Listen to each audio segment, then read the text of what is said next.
forces, the conventional and the special, together here, and we're operating all day and all night together as a team.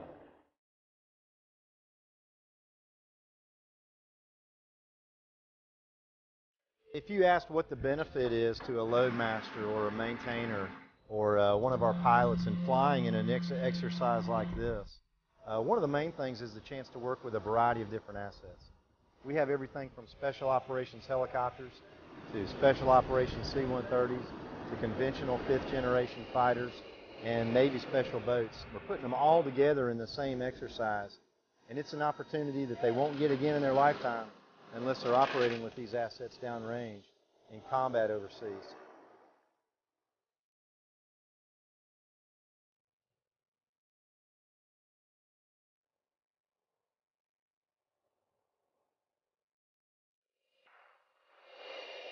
One of the big things that we're shooting for with Southern Striking is to provide the most realistic training they can get anywhere in the country, but also at a cost that's far below other exercises or training opportunities.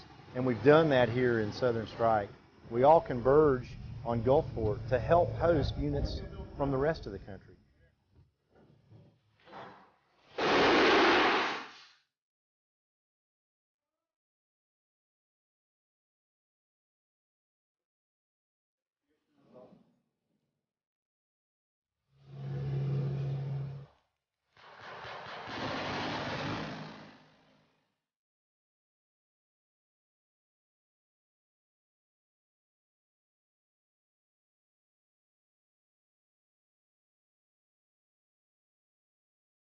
The F-16 Fighting Falcon bears an unusual distinctions. It is one of the only top jet fighters in the world to also be cost-efficient. Fast and extremely agile, the light fighter does have some shortcomings in range and payload compared to larger twin-engine fighters like the F-15 Eagle, but that was easy to forgive due to costing less than half as much, around $18 million in 1999, $27 million in 2017 dollars.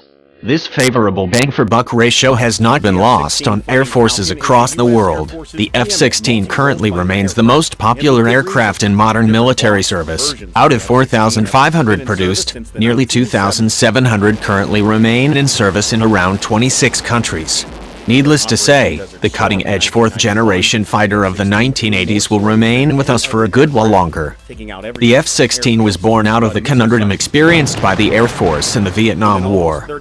Fast and heavy F-4 Phantom fighters had underperformed against the North Vietnamese Air Force due to their immature long-range missile technology and lack of aptitude for tight maneuvering in dogfights. This led a faction known as the Fighter Mafia to argue that Air Force had its design priorities all wrong, and that what was really needed was a relatively cheap, lightweight airframe that maximized energy for short-range dogfights, rather than another heavy twin-engine fighter like the F-15 Eagle that was then under development, which would doubtlessly be over-reliant on defective guided missiles. In fact, the Eagle went on to prove it was in fact possible to create a very maneuverable twin-engine jet fighter, if you didn't mind the cost, and air-to-air missiles would improve dramatically as well. Support for a light fighter eventually consolidated in the Pentagon. Due to simple economics, the Air Force liked the F-15, but realized it was too expensive to equip all of its fighter squadrons, so it came to seek a high-low force mix.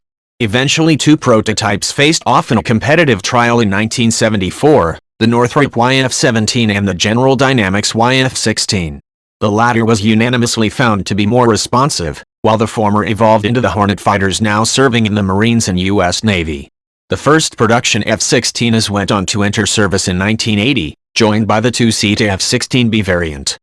The single-engine F-16 leveraged new design technologies to maximize kinematic performance. A powerful Pratt & Whitney F-100 engine with the intake slung under the fuselage could generate an excellent thrust-to-weight ratio due to the overall lightness of the Falcon, propelling the F-16 to twice the speed of sound at high altitude. Pronounced strakes bulged out like the hood of a Cobra from the fuselage to support the cropped delta wings, enabling very high roll rates.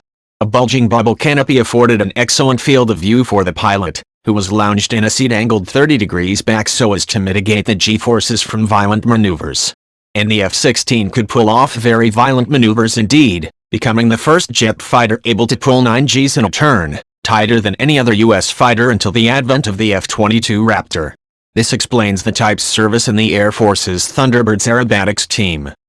In fact, to maximize its maneuverability, the F-16 was intentionally designed to be aerodynamically unstable, a deficit which its flight control system automatically compensated for. This worked thanks to the F-16's then revolutionary fly-by-wire control scheme, which basically meant that the pilot's controls were interpreted via an electronic interface instead of via hydraulic or cable-connected manual controls. Not only were fly-by-wire controls more reliable, but they made it possible for the flight computer to correct the pilot's maneuvers as necessary to avoid exceeding the Falcon's tolerances. Another feature was an integrated throttle in the joystick, known as hands-on throttle and stick, HOTAS, enabling much smoother operation by the pilot. Fly-by-wire and HOTAS have since become standard features in modern combat aircraft. Unlike the early model F-14 and F-15s, the Falcon was also designed as a multi-role fighter, and it could lug up to 17,000 pounds of munitions or electronic warfare gear on its 11 hardpoints, including a new generation of precision-guided weapons such as Maverick missiles and laser-guided bombs. A 20mm Vulcan cannon in the lower fuselage served as a backup weapon. Ironically, while the Fighter Mafia had little faith in guided missile technology, the F-16 arrived just when such weapons attained a new level of efficiency, and the Falcon's APG-66 Doppler radar, heads-up display and targeting computers were able to leverage these weapons to deadly effect. This was demonstrated in June 1982, when Israeli F-15s and F-16s engaged in a massive three-day air battle over the Bekaa Valley against Syrian jet fighters. The Israeli Falcons downed 44 Syrian MiG-21s and 23s without suffering a single loss. A year earlier in 1981, the Falcons had demonstrated their versatility when 8 of the brand-new fighters bombed the Osirak reactor in Baghdad with 16 2,000-pound Mark 84 bombs, bringing Saddam Hussein's nuclear program to a halt. By the mid-1980s, the currently serving F-16C and a C-D model entered service. These boasted modernized avionics such as liquid crystal displays, and new APG-68 radars that allowed for long-range missile engagements with newer AIM-7 Sparrow and forthcoming AIM-120 AMRAAM missiles. The C&D have since undergone several more incremental upgrades, including better radars, GPS-targeted weapon capabilities and the integration of the AIM-9X Sidewinder heat-seeking missile, which the pilot can target using a helmet-mounted cueing system, permitting an F-16 to shoot at an enemy within visual range without having to line them up directly in front of its nose. The U.S. F-16 fleet first saw action in the 1991 Gulf War, where it flew more than 13,000 strike missions loaded down with 2,000-pound bombs and Maverick missiles. F-16s embarked on the largest airstrike ever over downtown Baghdad during the 72-ship Form Q, though 2 of the Falcons were shot down by air defense missiles during the raid and their pilots captured. One squadron took on wild weasel duties by hunting down Iraqi surface-to-air missile batteries with AGM-88 HARM missiles.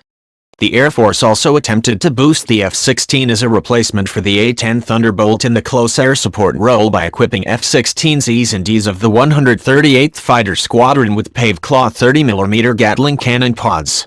However, the lightweight jets were so shaken up by the weapon's recoil that the idea was abandoned, and the A-10 fleet survived yet another of many assassination attempts by the Air Force brass.